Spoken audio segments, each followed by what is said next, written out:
Les bonus de Seb.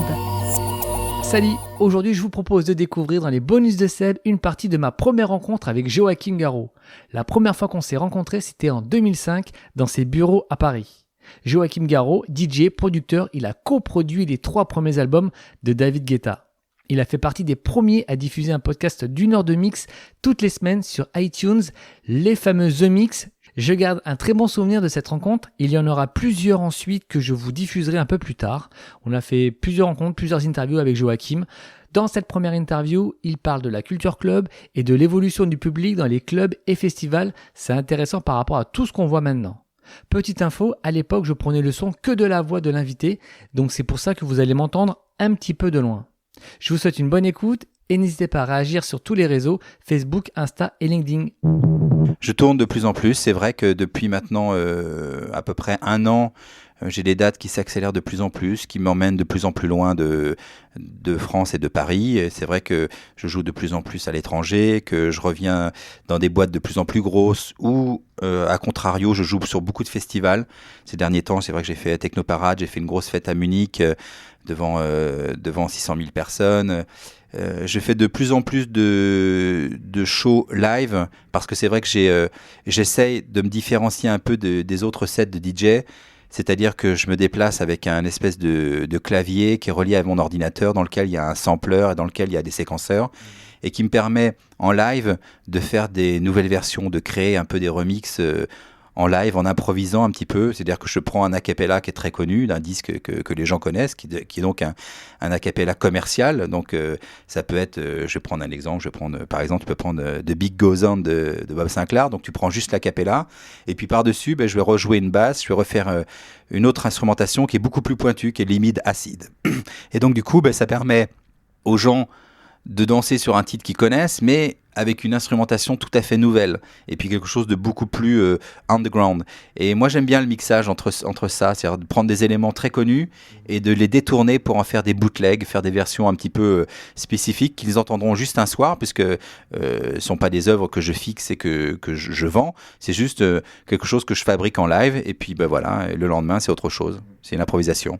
Je voulais avoir ton sentiment en fait, par rapport à la musique électronique, parce qu'il y avait un public pointu donc qui allait vraiment dans les clubs pour écouter de la musique qu'ils ne connaissaient pas, et maintenant on peut voir que en fin de compte les gens ils attendent en club électronique à voir les sons qu'ils connaissent, quoi. Ils viennent plus trop pour justement la nouveauté. Est-ce qu'on le ressent ou... Globalement, le public s'est beaucoup mélangé, et c'est vrai qu'auparavant tu avais des tout petits clubs dans lesquels tu allais jouer et qui étaient tu ne passais aucun titre connu parce que sinon tu te faisais siffler, et tu allais jouer le lendemain dans des clubs beaucoup plus gros où il fallait que tu joues des titres que les gens connaissaient, mais tu faisais un petit peu un mixage. Et aujourd'hui, je me suis rendu compte qu'en tournant beaucoup en France, et bon, à l'étranger c'est un peu différent, mais en tout cas en France, qu'il n'y a plus trop de clubs très très pointus, et même dans ces clubs très pointus, il est toujours bienvenu de jouer un titre que les gens connaissent de temps en temps, parce que si tu passes 4 nouveautés d'affilée, parce que une nouveauté ça fait du bien à écouter, 2 nouveautés ça fait du bien à écouter, mais si tu passes 4 nouveautés d'affilée, les gens sont perdus et à la fin ça devient presque du bruit. Moi j'exagère quand je dis ça, mais globalement s'ils n'ont pas un repère mélodique ou harmonique de temps en temps, tu te retrouves à faire des trucs où tu perds un peu les gens, quoi. Puis bon, il ne faut pas oublier que le premier métier d'un DJ, c'est quand même de faire danser les gens. Donc il faut savoir lever la tête, regarder si ta piste est pleine, pourquoi tu perds des gens, il faut t'adapter, il faut essayer de ressentir un peu les gens. Évidemment, il faut jouer la musique que tu aimes, parce que les gens, quand ils viennent te voir en club, ils s'attendent à entendre un certain type de musique qui correspond au DJ qui viennent voir. Mais globalement, je pense qu'il est intéressant d'imposer son style, mais de le faire en douceur, par vague, et de ne pas perdre les gens, de ne pas les noyer, quoi. Et donc, pour répondre plus directement à ta question, je pense que la frontière entre les très underground et les hyper commerciaux, c'est un petit peu réduite ces derniers temps. Et aujourd'hui, je trouve que du fait que la musique électronique a de moins en moins de place dans les clubs qui jouent de plus en plus de R&B et de groove.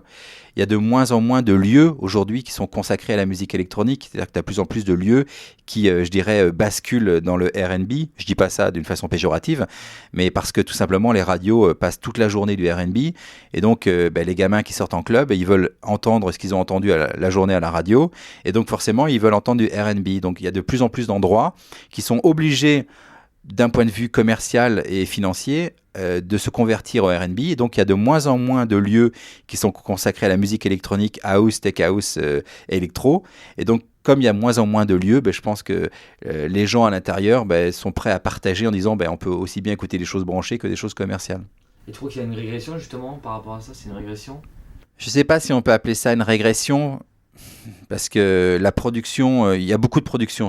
La production n'a pas faibli. Il y a de plus en plus de disques. Moi, je reçois de plus en plus de disques ici tous les jours et toutes les semaines. En musique électronique, il y en a beaucoup qui sortent. Donc, c'est pas une régression. C'est peut-être une régression de la diffusion. Mais à côté de ça, depuis 1 an, tous les gros festivals, même des festivals de rock, par exemple le Festival de Bourges, les Eurokéennes et tout ça, qui étaient au départ des festivals qui ne jouaient que du rock. Aujourd'hui, tu as une partie musique électronique, DJing. Et par exemple, le Solidays, où j'ai eu la chance de jouer en mois de juin dernier. Solidays, le plus gros score qu'ils ont fait, c'est quand on a fait la nuit électronique. Et il y a eu plus de monde que pour des groupes rock ou des groupes de musique black, tu vois. Donc, d'un certain côté, les clubs sont un peu plus frileux, passent plus de R&B et moins de techno et moins de musique électronique, mais la musique électronique s'impose de plus en plus dans les festivals. Donc, il y a une espèce de... ça passe de l'un à l'autre, quoi, tu vois. Disons que peut-être que le club... La discothèque est de moins en moins adaptée à la musique électronique et que les espaces ouverts, les open space et le festival est de plus en plus adapté à ça. En tout cas, moi, ça me plaît beaucoup de jouer dehors dans des festivals puisque il y a une plus grosse scène, il y a une infrastructure qui fait que, les gens viennent plus facilement faire la fête aussi. Les bonus de Seb.